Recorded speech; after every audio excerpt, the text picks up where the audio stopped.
तो उससे पहले हम जीवन के बारे में, मनुष्य के जीवन की मूलभूत क्या चीज़ें हैं उसके बारे में समझेंगे कि वस्तुतः मनुष्य का स्वभाव है, मनुष्य का एक तरह से जैसे ही वो जन्म लेता है, हर एक व्यक्ति के, हर एक मनुष्य के अंदर एक अशांति, एक भय, एक चिंता, ये हर एक व्यक्ति में स्वाभाविक रूप से रहती है। वो किसी न किसी रूप में मुखरित होती रहती है समय समय पर। और उसी भय, उसी चिंता और उसी आशंका से उबरने के का जो काम करती है वो है शिक्षा। अब अगर शिक्षा हमारे अंदर की अशांति को, हमारे भय को और हमारी चिंता को दूर करने के लिए है, तो क्या जो वर्तमान में जो शिक्षा प्रचलित है वो इन मूल्यों को हमारे अंदर डेवलप कर पा रही है या नहीं कर पा रही है? यही बात ओशो अपनी इस पुस्तक में कहते हैं। तो सबसे पहले हम जो शिक्षा प्रणाली है जिसको ओशो ने समझा है, देखा है, उस पर कहते हैं कि वर्तमान में जो भी शिक्षा प्रणाली है, जो शिक्षाएं हम बच्चों को देते हैं या दी जाती है, उसमें एक तरह की सूचनाओं का संग्रह किया जाता है।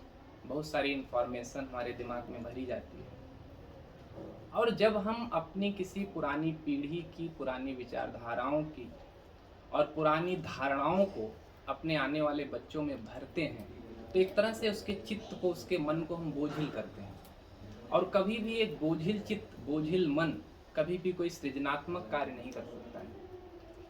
और जब भी हम बच्चों को जो सिखाते हैं, जो धारणाएं हमारे पूर्वजों से हमने सीखी हैं और उन्हीं को पीढ़ी दर पीढ़ी हम परोसते रहते हैं, इससे होता ये है कि बच्चा जन्म के साथ ही एक ढांचे में सोचना और एक ढांचे में विचार करना सीखता है। वो उसके अंदर किसी स्वतंत्र विचार की कल्पना होने की संभावना सारी मर जाती है उसी समय जब हम उसके लिए ढांचा भी प्रस्तुत कर देते हैं कि आपको इसी ढांचे में सोचना है, इसी ढांचे में विचार करना है, जीवन को, दुनिया को इसी तरह से देखना है। और वो वही चीज़ें हैं जो हमें पीढ़ी दर पीढ़ी मिलती चली आ रही है। उनका मानना है कि एक बच्चा जो है वो एक बीज, एक अनाज होता है, एक बीज की तरह है। जैसे आप बीज को मिट्टी में डाल देते हैं तो उसको अंकुरित करने के लिए आप अपनी तरफ से कुछ कोशिश नहीं करते, आप केवल उसके लिए मिट्टी मुहैया करा देते हैं, उसके लिए पानी मुहैया करा देते हैं। तो शिक्षा का काम भी केवल इतना ही होना चाहिए कि बच्चे को स्वतंत्र रूप से सोचने, अपने स्वतंत्र विचार रखने और हर एक चीज पर संदेह करते हुए उसे विश्वास तक पहुंचने का अवसर प्रदान करना, ये एक शिक्षा का काम होना चाहिए। और यही काम एक शिक्षक का होना चाहिए कि वो ऐसे माहौल, ऐसे वातावरण का निर्माण करे कि बच्चा किसी चीज पर आंख मूंद कर विश्वास न करे, जो हमें उसे इतने दिनों से बताई गई है उस पर विश्वास कर ले।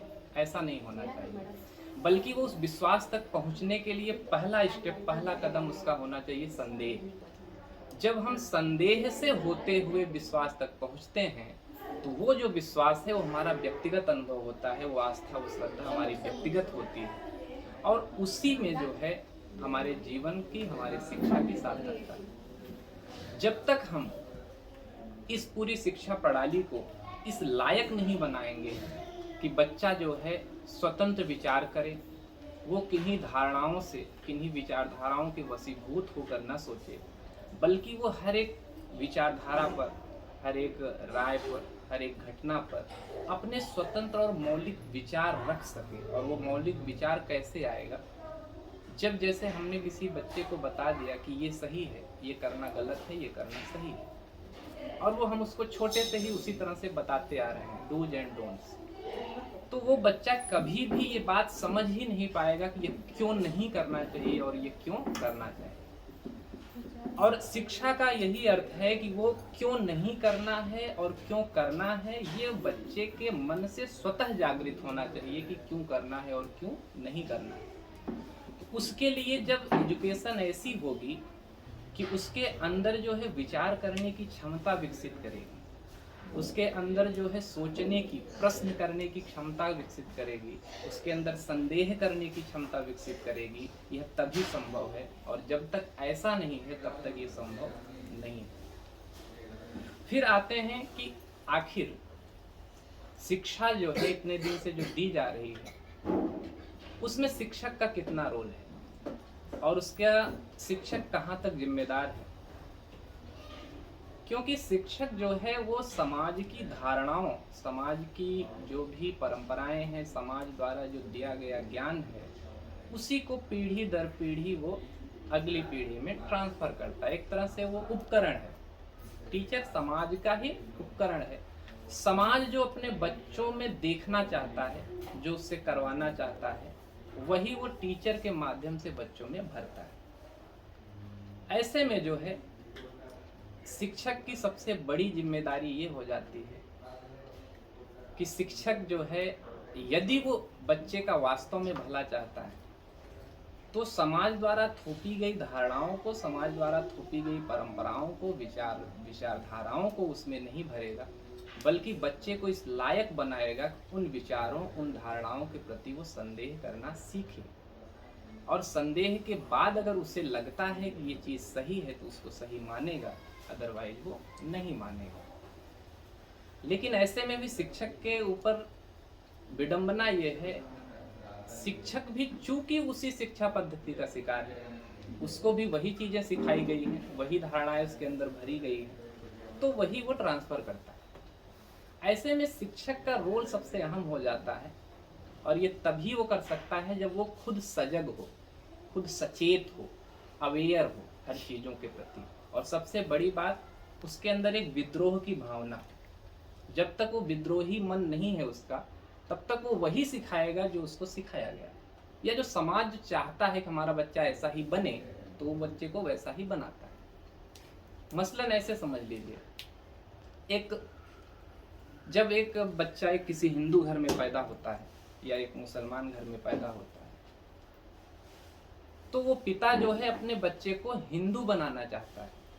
हिंदू और मुसलमान के घर में पैदा होगा, अपने बच्चे को मुसलमान बनाना चाहेगा। तो मुस्लिम धर्म की या हिंदू धर्म की जो मान्यताएं हैं, जो परंपराएं हैं, वो उसमें उसको भरते चला जाएगा। वो जब उसमें भरते चला जाएगा तो वो कल को चल के हिंदू ही बनेगा, मुसलमान बनेगा। और जब यहाँ हिंदू और मुसलमान बनने की बात कर रहे हैं, फिर से थोड़ा सा धर्म की ओर आएंगे कि वास्तव में धर्म क्या है। धर्म वो है जो धारण करने योग्य है, कर्म वो है जो करने योग्य। अब धर्म का सबसे बड़ा रोल यही है, जैसे मैंने पहली ही बात जहाँ से शुरुआत की, कि मनुष्य के मन की चिंता, उसके मन का भय और उसके मन की अशांति को दूर जो करे, वही वास्तव में धर्म। अगर कोई ऐसा धर्म है जो इस तरह का कार्य कर रहा है, आपके मन के अंदर से अशांति, आपके मन के अंदर का भय दूर कर रहा है, तो वही वास्तव में धर्म है। अगर ऐसा जो नहीं कर रहा है, जिसको फिर भी हम धर्म कह रहे हैं, तो ओशो की नज़र में वास्तव में धर्म नहीं है, वो कुछ और ही है, जिसे हम कोई ना कोई नाम दे दिए। अब जो है सबसे बड़ी विडंबना, चूंकि हम शिक्षा की बात कर रहे हैं, और इसमें जब तक एक बच्चा जो है अपनी किसी भी धारणाओं के प्रति जो है आंख मूंद कर विश्वास न करके संदेह करता है, तो सबसे बड़ी शिक्षा जो है, दो तीन बातें जो उन्होंने मूल रूप से कही है, कि शिक्षा ऐसी नहीं होनी चाहिए कि बच्चे के मन को बोझिल बनाए, उसके चित्त को भारी बनाए, उसके चित्त को जो है अनेक अनेक धारणाओं से, अनेक अनेक विचारों से, अनेक अनेक सूचनाओं से भर न दे। ऐसे में क्या होगा, उसके अंदर कोई स्वतंत्र विचार आने की संभावना समाप्त हो जाएगी। जब उसका चित्त खाली रहेगा, जब वो किसी धारणा से भरा नहीं रहेगा, उस व्यक्ति का, उस बच्चे का मन जो है वो सृजनात्मक होगा, और उसका चित्त जो है वो मौलिक होगा। और जब सृजनात्मक होगा तो उसका शिक्षा का असर जो है वो भविष्योन्मुखी होगा। भविष्योन्मुखी होने से मतलब यह है, वो भविष्य के बारे में वो सोचेगा, भविष्य की चीज़ों को ध्यान में रख के चीज़ें करेगा और सोचेगा। जब तक हमारी शिक्षा जिस प्रणाली पर चली आ रही है, अभी तक हमारी वास्तव में शिक्षा क्या है, अतीत की ही बातों को हम बच्चों के मन में भरते हैं, और अतीत में क्या क्या हुआ है, कैसे हुआ है, क्या धारणाएं रही हैं, क्या रूढ़ियाँ रही हैं, क्या परंपराएं रही हैं, हमारे पूर्वजों ने हमें क्या ज्ञान दिए हैं, उसी को सुरक्षित रखते हम चले आ रहे हैं, और उसी सुरक्षित रखे हुए ज्ञान को हम परोसते रहे। तो बच्चे का सारा ज्ञान, सारी शिक्षा अतीत की ओर ले जा रही है उसको। जिस दिन उसका ज्ञान, उसकी शिक्षा उसके भविष्य की ओर ले जाएगी, तभी शिक्षा का वास्तव में सार्थकता है। ऐसा ये ओशो का मानना है। और इसको हम इस अर्थ में भी समझ सकते हैं कि जब भी एक बच्चा पैदा हुआ, छोटा सा ही है वो, उसे हमने एलकेजी यूकेजी से ही डालना शुरू कर दिया और एक विधिवत एक सिस्टम, एक मीटर में उसको हमने ढालना शुरू किया। तो उसने कभी ये सोचने की, उसके किसी चीज़ पर संदेह करने की क्षमता ही विकसित नहीं हुई। वो लगातार जैसा आप उसको जिस मीटर में ढाल रहे हो उसी मीटर में वो ढलता चला जा रहा है। और ऐसे में वो एक दिन ऐसा व्यक्ति बनता है जो किसी भी बात को अपनी पुरानी धारणाओं से, पुरानी जो मान्यताओं से जैसे वो डेवलप हुआ है उसी नज़रिए से उसको सोचेगा। किसी एक घटना को, किसी एक व्यक्ति के बारे में, किसी विचारधारा के बारे में वो अलग अलग तरीके से नहीं सोच पाएगा, क्योंकि उसके मन में पहले से कुछ न कुछ भरा है। और ये जो भरा है इसी को निकालना ये शिक्षा का काम। ओशो की नज़र में शिक्षा वही है जो आपके मन में कूड़ा करकट नहीं भरती है, वो आपके मन को खुला छोड़ दे, आपको एक स्वतंत्र विचार करने की क्षमता विकसित कर दे और आपके अंदर जिज्ञासा भर दे। बच्चा को हम प्रश्न पूछ रहे हैं, वो उत्तर बता रहा है, ये उतना शिक्षा की सार्थकता नहीं है।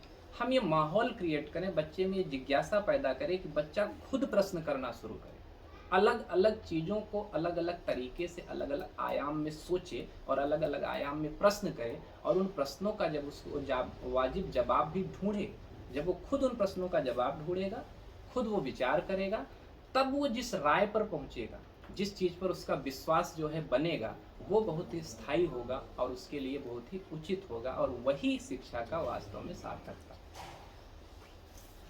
और इसके बाद है कि कह रहे हैं कि शिक्षा जो है वो क्यों नहीं है भविष्योन्मुखी, क्यों नहीं हो पा रही है, क्योंकि वही है कि हम उसे एक मीटर दे रहे हैं, एक उसे ढांचा दे रहे हैं जिसमें वो ढलते चला जा रहा है, उसी में आगे बढ़ते चला जा रहा है।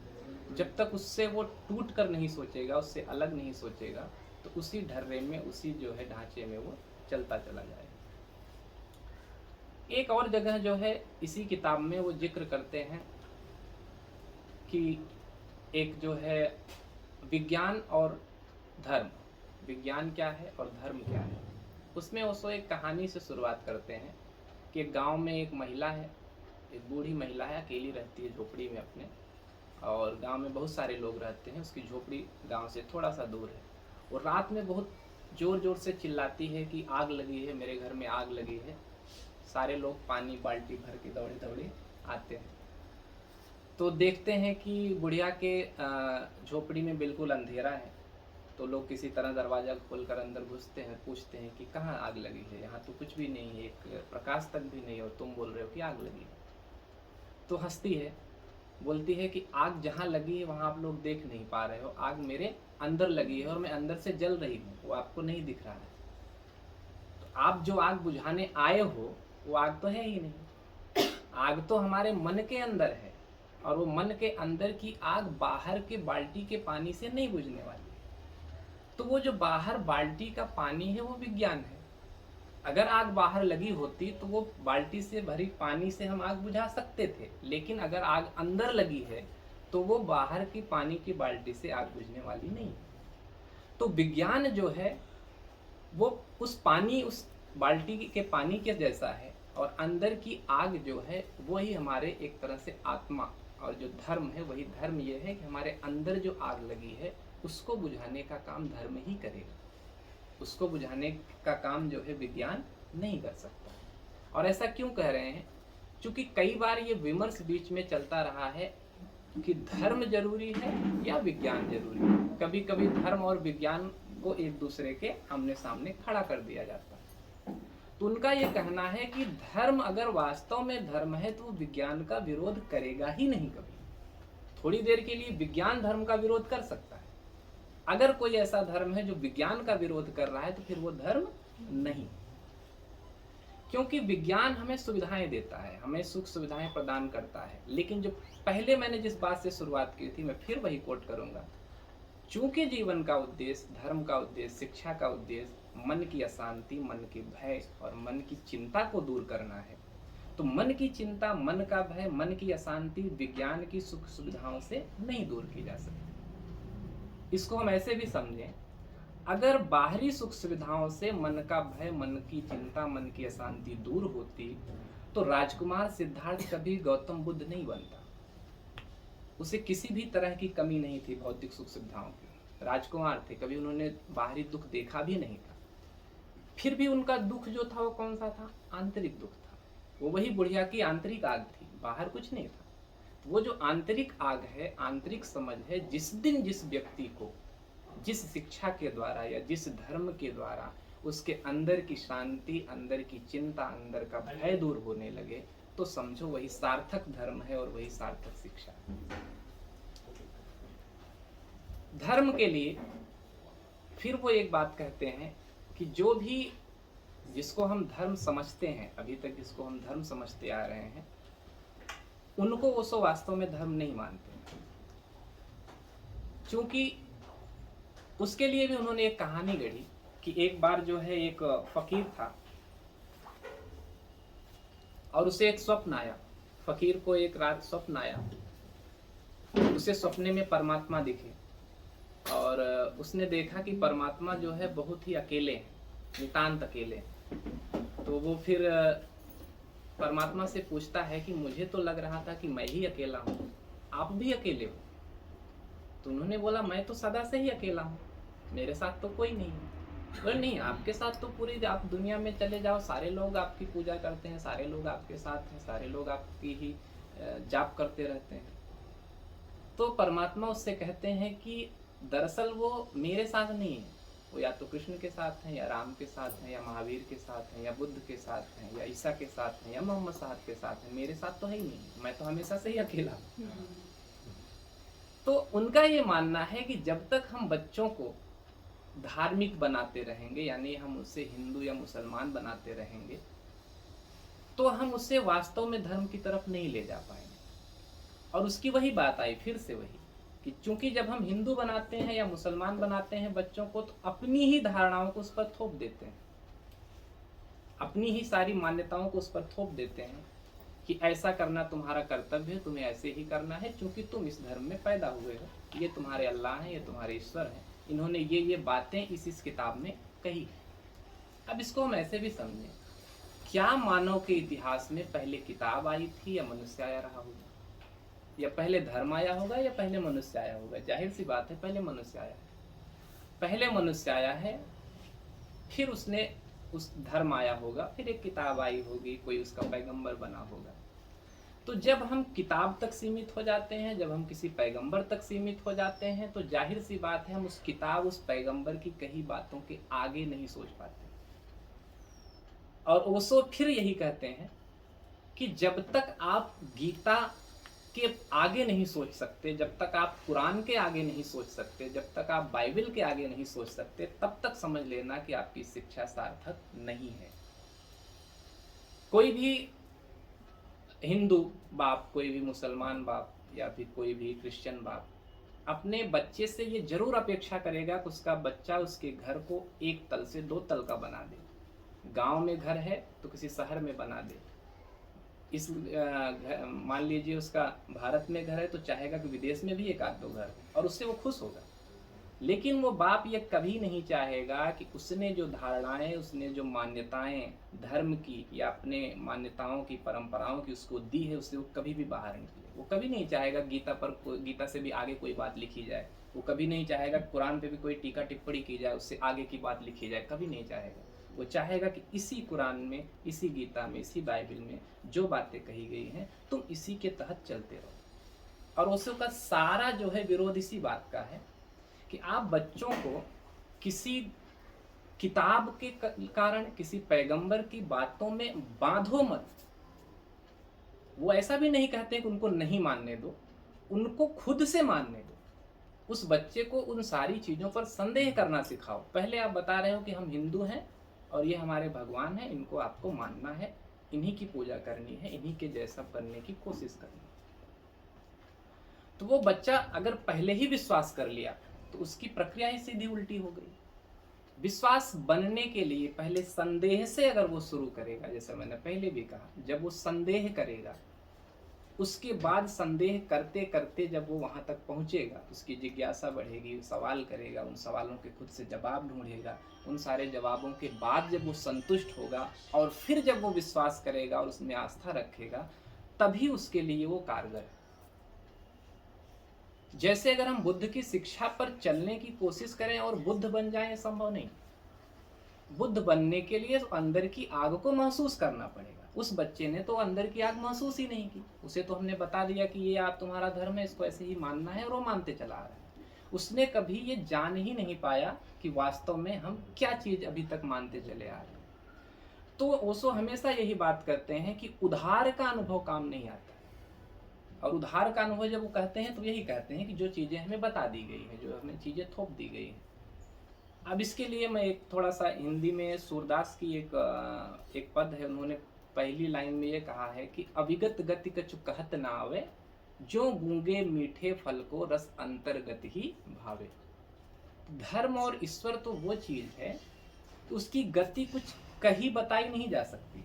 अगर मैं ये बता रहा हूँ कि भगवान ये हैं, आप इसको मानो, तो आप मान लोगे तो उससे आपको कोई फायदा नहीं होने वाला। जैसे एक गूंगा व्यक्ति है जो बोल नहीं सकता है, उसको आपने मीठा फल दे दिया खाने को, उसने खा तो लिया, अब उससे पूछो कैसा स्वाद है, वो क्या बताएगा।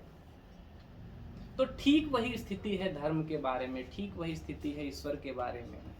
जब तक जिसने महसूस किया है वही उसको समझ सकता है, और वो कहने बताने की चीज नहीं है। ये तभी संभव है जब बच्चे को उस तरह से सोचने, उस तरह से संदेह करने के लिए हम एक माहौल क्रिएट करेंगे, वो वातावरण बनाएंगे और उसको वो अवसर देंगे कि वो चीज़ों पर संदेह करते हुए विश्वास और आस्था तक पहुँचे। तो यही शिक्षा की सार्थकता है। अब मान लीजिए हमने एक बच्चे को बता दिया कि आम मीठा होता है। बच्चा आज तक जान रहा है कि आम मीठा होता है, अभी उसको आम उसने खाया नहीं है, तो क्या उस मिठास की अनुभूति उसको है? नहीं। तो ठीक वही चीज है शिक्षा की को भी लेकर, ठीक वही चीज है धर्म को भी लेकर। जब बच्चे को आप आम दे दोगे, वो खा लेगा, फिर वो महसूस करेगा हाँ ये मीठा है तो किस तरह का मीठा है, या खट्टा है तो किस तरह का खट्टा है। तो जब तक आपने उसको ये बताते चले आ रहे हो ये मीठा है, ये तीखा है, ये ऐसा है, ये वैसा है, तब तक वो कोरी सूचना है उसके मन में, उससे उसको कोई भी फायदा नहीं होने वाला है। उसको आप एक भीड़ की तरह संचालित कर रहे हो, उसको आप एक संगठन के तरह चलाने की कोशिश कर रहे हो, लेकिन उसकी अंतरात्मा, उसकी संभावना, उसकी पॉसिबिलिटी, जो कुछ वो बन सकता था वो आपने मार दिया। क्योंकि अगर आपने बीज को अंकुरित होने के लिए वातावरण नहीं दिया तो वो बीज मर जाएगा, वो कभी भी पौधा पेड़ बनेगा ही नहीं। तो वो सारे बच्चे एक बीज की तरह हैं जिनको हमें केवल और केवल अवसर देना है अंकुरित होने का, उन्हें अपने हिसाब से उगाने की कोशिश नहीं करें। अब इसी संदर्भ में वो एक जगह हिटलर का भी जिक्र करते हैं। जब वो धर्म और शिक्षा की बात करते हैं तो हिटलर का भी जिक्र करते हैं, और उन कहते हैं कि हिटलर ने एक जगह कहा था कि अगर किसी कौम को किसी कौम के प्रति घृणा करनी है, या किसी कौम के प्रति आपको संगठित करना है, एकत्रित करना है, उन्हें एक संगठन में लाना है, भीड़ जुटाना है, तो आप एक कौम को दूसरी कौम के प्रति घृणा पैदा कर दो, उसको ये बता दो कि ये तुम्हारे लिए खतरा है, तो वो अपने आप संगठित हो जाएगा। जैसे अभी आमतौर पर आप समाज में भी देखते हैं, जब ये कहा जाए कि इस्लाम तो खतरे में है, नबी की शान में गुस्ताखी हो रही है, ऐसा ऐसा हो रहा है, हमें सबको इकट्ठा होना है, लड़ना है, किसके लिए? अल्लाह के लिए। उसके लिए लड़ना है जिसने तुम सबको बनाया है, हाँ, तुम उसकी रक्षा करने के लिए एकत्रित हो जाते हो। हिंदू खतरे में है, सारा हिंदुत्व खतरे में है, अब क्या होना? सभी हिंदुओं को इकट्ठा होना। तो ये कौन करता है, कौन करवाता है? जिनको उस संगठन की जरूरत है, जिनको उन संगठन की जरूरत अपनी किसी रोटी सेकने की है, चाहे वो राजनीतिक रोटी हो, चाहे उनकी महत्वाकांक्षा हो। अगर हिटलर की क्या महत्वाकांक्षा? चाहता था पूरी दुनिया हमारी मुट्ठी में। जब पूरी दुनिया हमारी मुट्ठी में करनी है तो जाहिर सी बात में भीड़ चाहिए।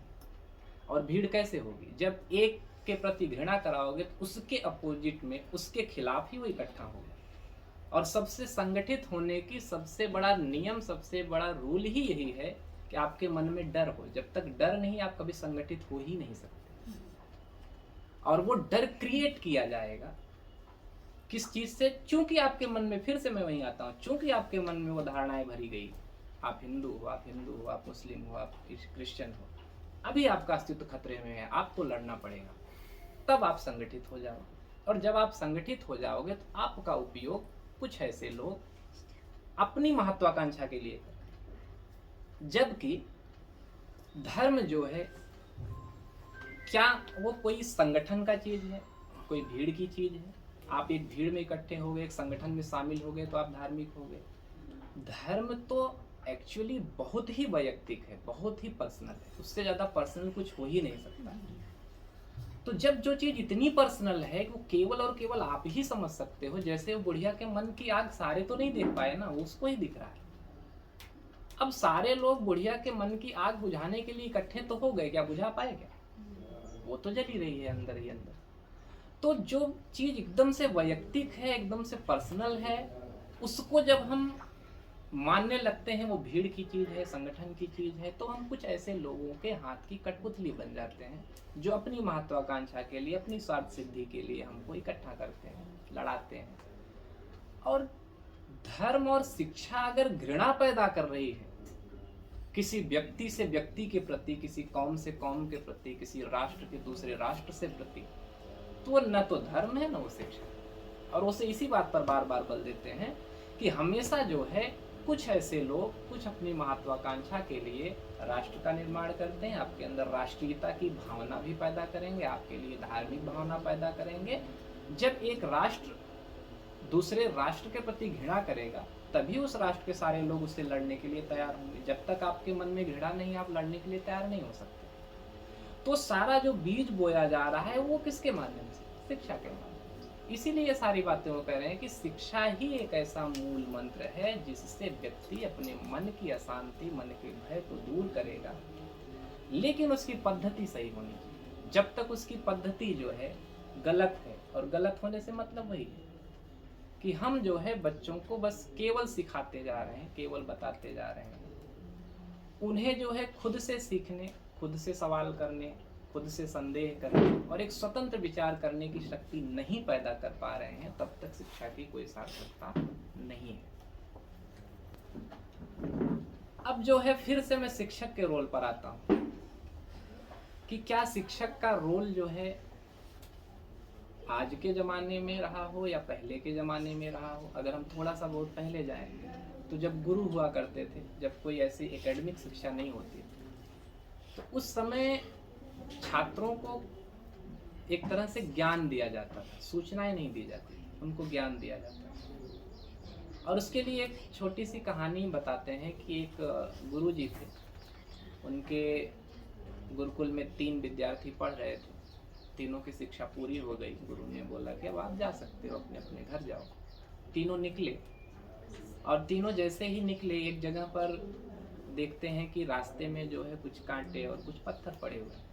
तो पहला शिष्य जो है उसको कूद कर क्रॉस करके आगे निकल गया, दूसरा शिष्य बगल से रास्ता बदल के निकल गया, तीसरा शिष्य रुका और उसने जो है उन कांटों को, उन पत्थरों को उठाकर झाड़ी में रख दिया।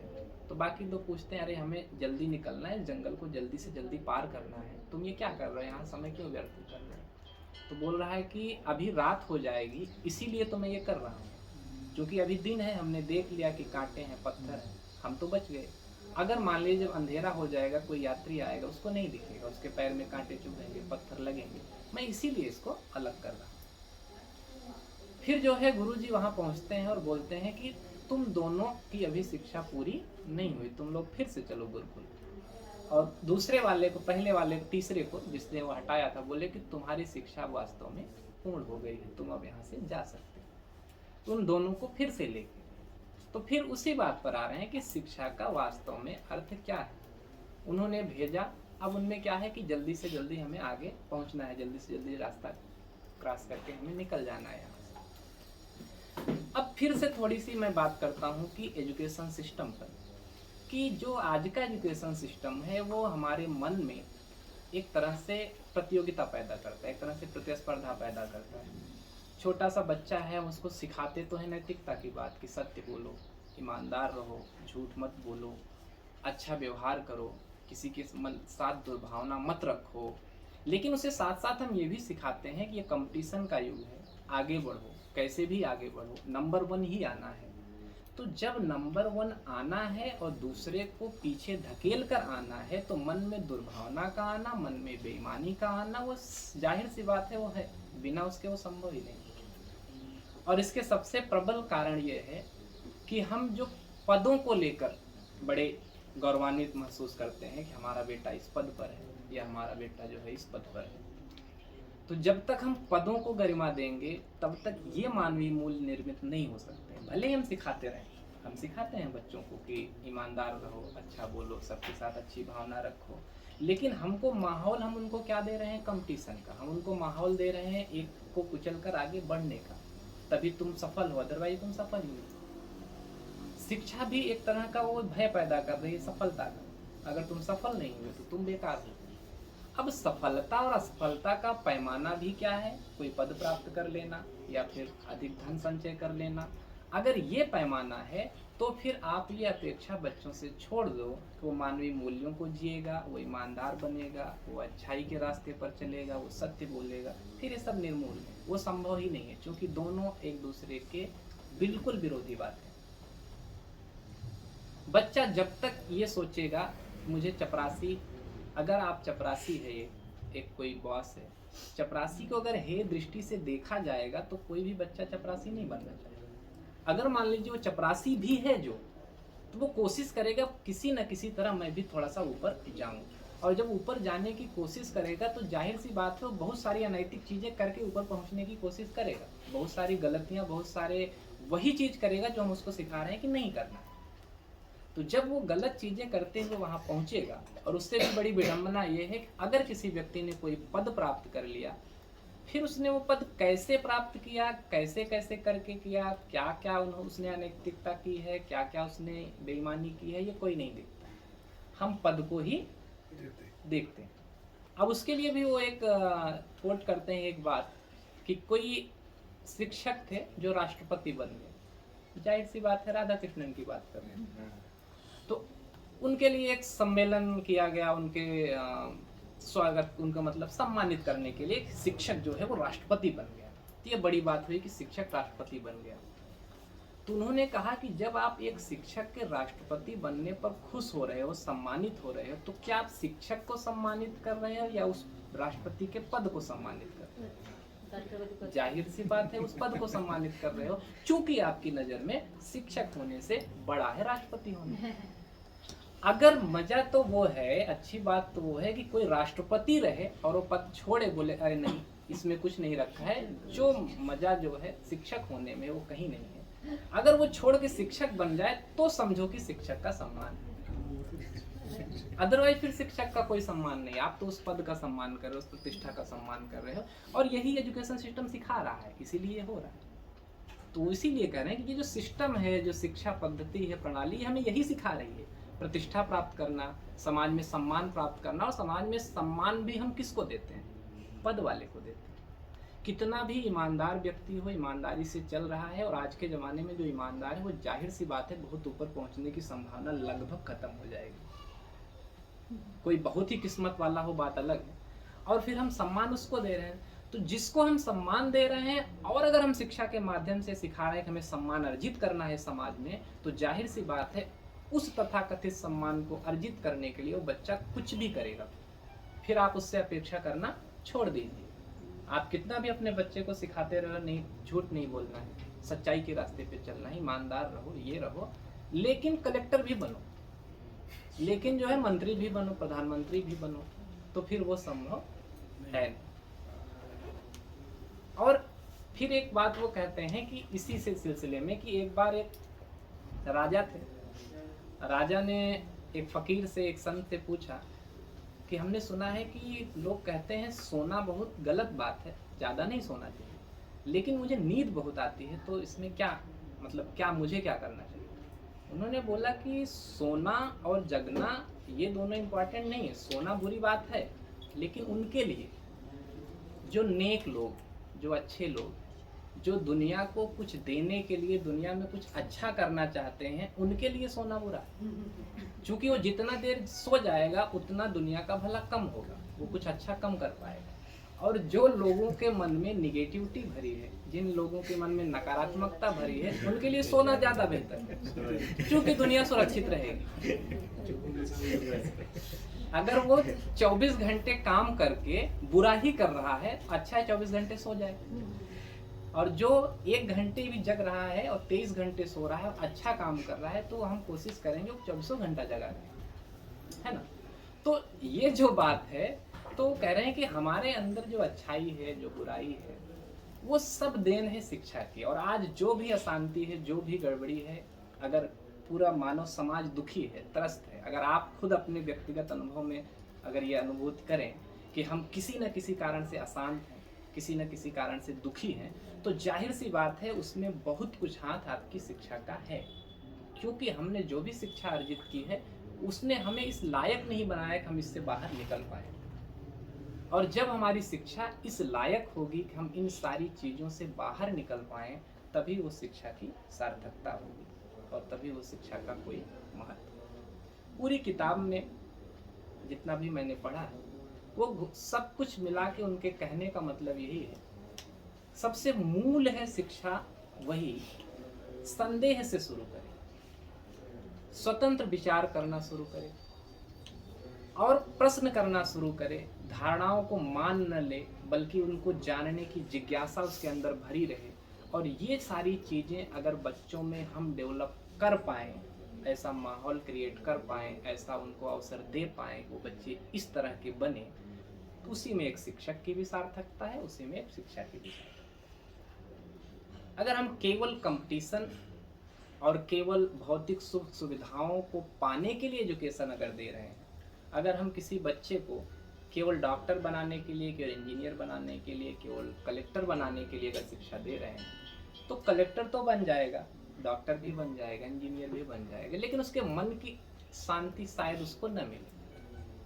क्योंकि अभी हम देखते हैं ना, कई बार एक IAS अधिकारी ने अभी सुसाइड किया, उसको क्या कमी है, ना पैसे की कमी है, ना पावर की कमी है, फिर भी अगर वो सुसाइड कर रहा है, वो आत्महत्या कर रहा है, इट मीन्स उसके कहीं ना कहीं अंदर में समस्या है। तो जब हमारी एजुकेशन, और उसको हम ऐसे भी समझें कि हर एक व्यक्ति अपने अंदर जो है, अंदर की ज्वाला को मारने की क्षमता रख सकता है, लेकिन हर एक व्यक्ति कलेक्टर नहीं बन सकता, हर एक व्यक्ति डॉक्टर नहीं बन सकता, क्योंकि सीट निर्धारित है ना।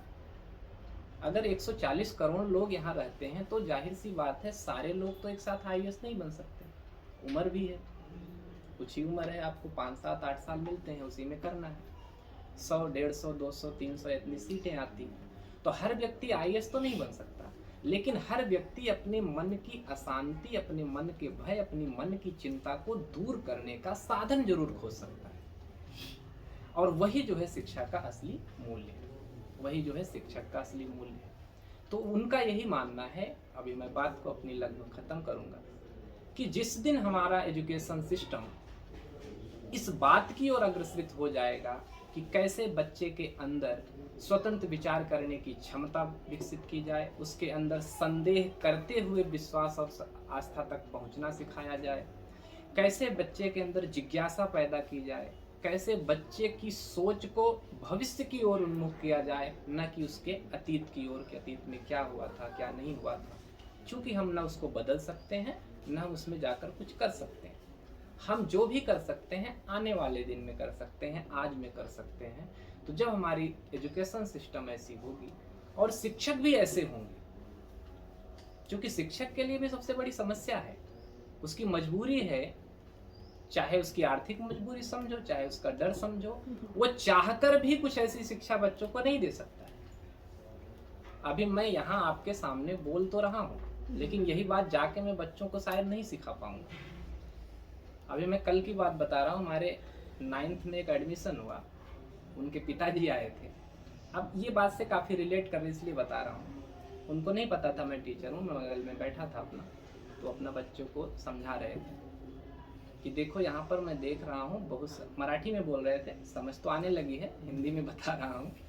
तो उन्होंने बोला कि यहाँ पर बहुत सारे लोग हैं, मैं देख रहा हूँ। क्या हुआ, कल साक्षरता दिवस का था, तो बच्चे अपना बोर्ड पे लिख रहे थे, अपनी क्रिएटिविटी दिखा रहे थे, तो कलर पेंसिल से अपना लिख रहे थे। बोले देखो यहाँ पर जो है बहुत सारी अलग अलग एक्टिविटियाँ होती हैं, तुम्हें इसमें नहीं जाना है, तुम्हारा फोकस केवल पढ़ाई पर होना चाहिए। तुम बस ये ध्यान देना, जो नहीं समझ में आए टीचर से जाके पूछना, कभी भी क्लास में रहना, कोई भी एक्टिविटी में कभी मत जाना, नहीं इसमें समय बर्बाद होगा तुम्हारा, तुम ये करना।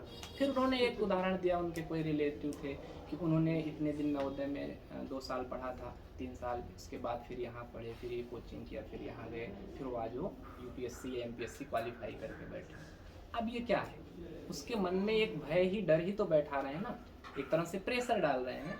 आपको जिसका उदाहरण दिया उसके जैसा आपको बनना है, आपको इन सारी चीज़ों में उलझना नहीं है। तो बच्चा तो केवल और केवल आईएएस बनने के लिए सोच रहा है, तो बाकी चीज़ें, अब जैसे अगर वो ये कह रहे हैं कि एक्टिविटी नहीं करनी है, तो वो एक्टिविटी बिना किए वो कैसे कुछ सीखेगा। जिसके बारे में हम बात कर रहे हैं, ओशो जैसा व्यक्ति 9 साल के बाद एकेडमिक शिक्षा में गया। आज 9 साल का बच्चा मतलब चौथी पांचवी में पहुंच जाएगा, और वो 9 साल के बाद वो एजुकेशन में आए, वहां से उन्होंने पढ़ना शुरू किया। तो क्या उनकी बुद्धि का कम विकास हुआ?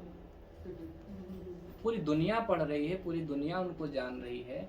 अगर वो एकेडमिक पढ़ाई इतनी इम्पोर्टेंट है, वो मीटर की पढ़ाई इतनी इम्पोर्टेंट है, तो उसे जैसे व्यक्ति तो नहीं बनते।